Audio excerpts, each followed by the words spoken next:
Hello বন্ধুরা, আইএসএলের সেমিফাইনালে মুখোমুখি মোহনবাগান ও উড়িষ্যা এফসি। আজকের ভিডিওতে মোহনবাগান বনাম উড়িষ্যা এফসি সম্পূর্ণ match preview, match timing, head to হেডে কে এগিয়ে রয়েছে এবং উড়িষ্যার বিরুদ্ধে মোহনবাগানের লাইন আপ কেমন হতে পারে তাই দেখে নেব। প্রথমেই আসি ম্যাচ টাইমিং নিয়ে। বন্ধুরা, সেমিফাইনালে উড়িষ্যার বিরুদ্ধে মোহনবাগানের দুটি লেগের ম্যাচ হবে, একটি অ্যাওয়ে ম্যাচ এবং একটি হোম ম্যাচ, এবং দুটি ম্যাচ শেষে যে দল বেশি গোল করবে তারাই ফাইনালে চলে যাবে। সেকেন্ড লেগের ম্যাচ শেষে যদি দুটি লেগ মিলিয়ে স্কোর লাইন ড্র হয় তাহলে ম্যাচ 120 মিনিট পর্যন্ত এক্সট্রা টাইমে যাবে, তাতেও ফলাফল না এলে ম্যাচ টাই ব্রেকারে যাবে। আশা করি দুটি লেগের ম্যাচ কিভাবে হবে তা আপনারা বুঝতে পেরেছেন।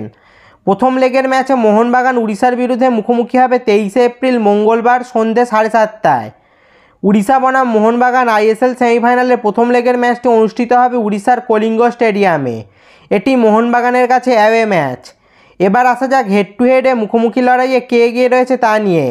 উড়িষ্যা ও মোহনবাগান এখনও পর্যন্ত পরস্পরের মুখোমুখি হয়েছে 11 বার, যার মধ্যে উড়িষ্যা এফসি জিতেছে 1টি ম্যাচ এবং মোহনবাগান জিতেছে 5টি ম্যাচ ও ড্র হয়েছে 5টি ম্যাচ।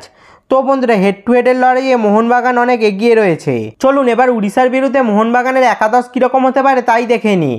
গোলে শুরু করবেন বিশাল কায়েত, ডিফেন্সে 3 defender Anwar Ali, Hector Yuste ও সুভাশিস বোস। ডিফেন্সিভ মিডফিল্ড পজিশনে সূর্যবংশী ও জনি গাউকো থাকতে পারেন এবং অ্যাটাকিং লাইন আপে মনবীর সিং, দিমিত্রি পেত্রাতস, অনিরুদ্ধ থাপা ও লিস্টন কোলাসও শুরু করতে পারেন। ফরওয়ার্ডে জেসন কামিন্স অথবা সাদিকুর মধ্যে একজন থাকবেন, তবে জেসন কামিন্সেরই শুরু করার সম্ভাবনা বেশি। এবার দেখা যাক হাবাস কী করে। তো বন্ধুরা, এরকমই হতে পারে উড়িষ্যার বিরুদ্ধে মোহনবাগানের একাদশ। তো তোমাদের কি মনে হয়, সেমিফাইনালের প্রথম লেগের ম্যাচে উড়িষ্যাকে কি মোহনবাগান হারাতে পারবে? তার নিচে কমেন্ট করে জানাও। আর ম্যাচের স্কোর লাইনই বা কী হতে পারে তাও নিচে কমেন্টে জানাও। এই ধরনের মোহনবাগান ও আরও ফুটবল রিলেটেড ভিডিও পেতে অবশ্যই চ্যানেলটি সাবস্ক্রাইব করে দাও আর ভিডিওটি লাইক শেয়ার করতেও ভুলবে না যেন। দেখা হচ্ছে পরের ভিডিওতে।